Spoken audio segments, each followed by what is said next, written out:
Support comes from Missouri Forest Products Association, committed to sustainable and sound conservation of the state's forests, which support more than 41,000 Missouri jobs, resulting in a $10 billion industry. ChooseWood.com. It's Monday, August 1st. This is The Gateway. I'm Wayne Pratt. St. Louis pledged last year to spend $16 million in American Rescue Plan funds on services for homeless people. Now, smaller service providers say they can't qualify for the funding, even for the work they already do. We can't prove it on paper to the city, but we can actually do it, but not enough to prove it to get the money. The Midwest Newsroom's Kayvon Mansouri will have that report in just a few minutes. Federal emergency management officials will be in the St. Louis area starting today to review damage from last week's floods.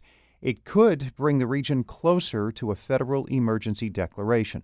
Governor Mike Parson says that would unlock more aid for people who have suffered damage to their homes or properties. St. Louis and Missouri leaders have already declared states of emergency. Parson's office says people should continue to contact their local emergency officials to report any damage. East St. Louis Mayor Robert Eastern says damage estimates from last week's flooding in his city could reach $10 million. The Belleville News-Democrat reports Eastern announced that estimate over the weekend.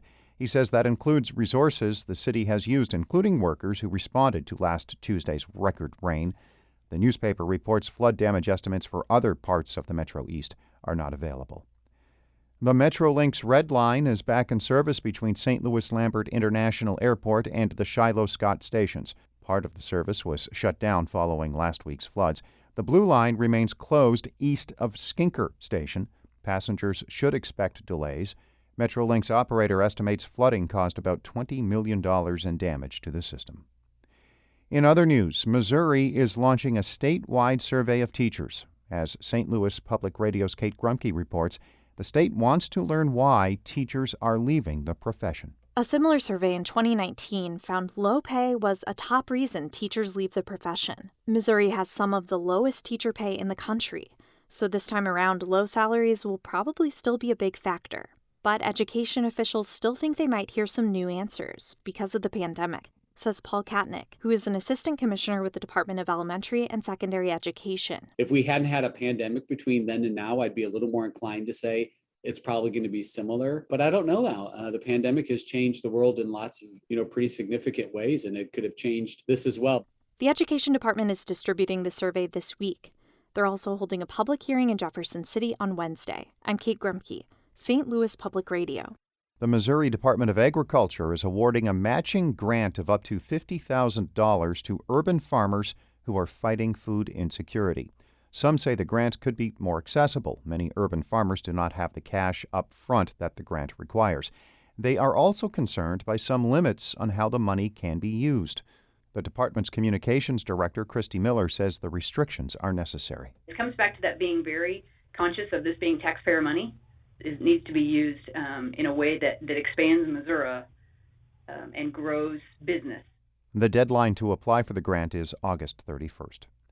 Boeing workers have called off a strike at 3 St. Louis area facilities, at least for now. The union, representing about 2,500 workers, says an overnight bargaining session this weekend resulted in a new contract proposal.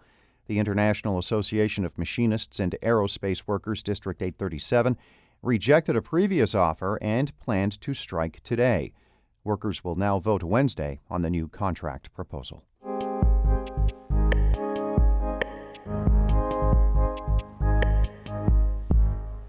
St. Louis has millions to spend on homeless services thanks to the American Rescue Plan Act. But that money is in limbo. Many small organizations say applying for the funding and receiving the money can be daunting. The Midwest Newsroom's Kayvon Mansouri reports. It's a blisteringly hot day in late July, and a line of people waiting for Unhoused St. Louis's cooling center in downtown St. Louis to open grows with each passing minute.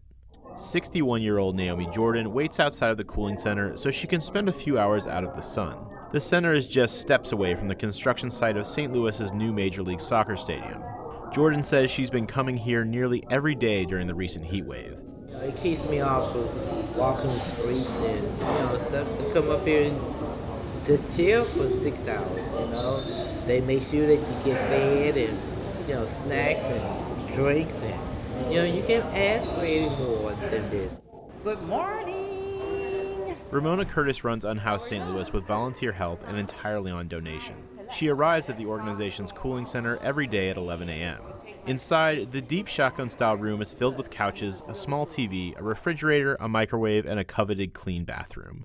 Curtis started Unhoused St. Louis for people who are struggling with housing. So when the city of St. Louis earmarked more than $16 million of American Rescue Plan, or ARPA funding, to be spent toward homeless services, Curtis says she hoped the money would trickle down to small, grassroots groups like Unhoused St. Louis. Curtis wanted to help start a 24-hour shelter, so she attended an informational meeting, but says the city's complicated application process and tight deadline for proposals discouraged her from applying for the funding. What's more, to access ARPA money, providers pay costs to themselves and then get reimbursed from the city. Curtis says that favors groups with bigger wallets that can pay up front and leaves smaller providers at a disadvantage. So we're in this room with representatives from places that already have the funding, that already have literally staff whose 9 to 5 is to get this funding, to look up all the things they need to get this funding. And then it's me. Curtis says smaller groups like Unhoused St. Louis already do a large portion of the homelessness work the city seeks to fund. We can't prove it on paper to the city, but we can actually do it, but not enough to prove it to get the money. Providers struggling to meet ARPA funding standards is an issue that's known to the city. Yusuf Scoggin is the director of St. Louis's Department of Human Services. He says the city had difficulty finding candidates for certain projects. We didn't always get the proposals that I think would have been fruitful to delivering on some of those critical projects that we would have liked to have seen, particularly during the winter. One such project is the city's proposed Safe Haven, a low-barrier 24/7 shelter that would run year-round. In the first round of ARPA funding in October 2021, the city gave preliminary approval to local nonprofit Bridge of Hope to operate the Haven. The city abandoned the project in early February because Bridge of Hope couldn't provide a 24-hour shelter in one location. Bridge of Hope and Unhoused St. Louis teamed up to pitch a second proposal in the spring when the city rebid the project.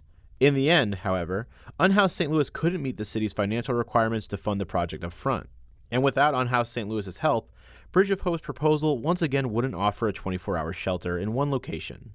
Kelly Braggs is Bridge of Hope's executive director. She says she's frustrated after 2 failed attempts at accessing ARPA funding, and still, no safe haven shelter. We're here again in the summer trying to figure out how do we get folks out of this 90-plus degree weather. We're going to be back in the winter saying the same thing.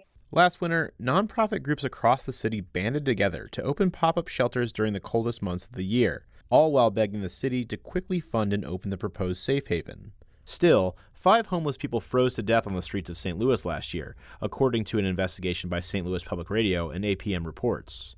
Ramona Curtis with Unhoused St. Louis hoped federal funding would allow the groups who operated the shelters last winter to continue that work. What I do know is that we are still doing what we need to do without the city's support, and that the city is saying things that they can't do, and we are proving that we can. For the Midwest Newsroom, I'm Kayvon Mansouri.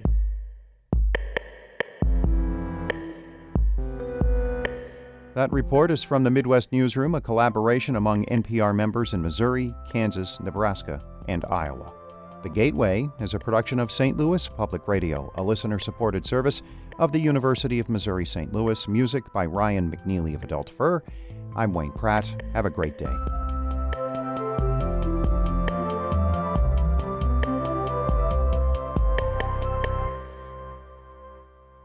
Support comes from the Missouri Forest Products Association, committed to conservation and careful management of the state's forests to make them more resilient and better habitats for wildlife. ChooseWood.com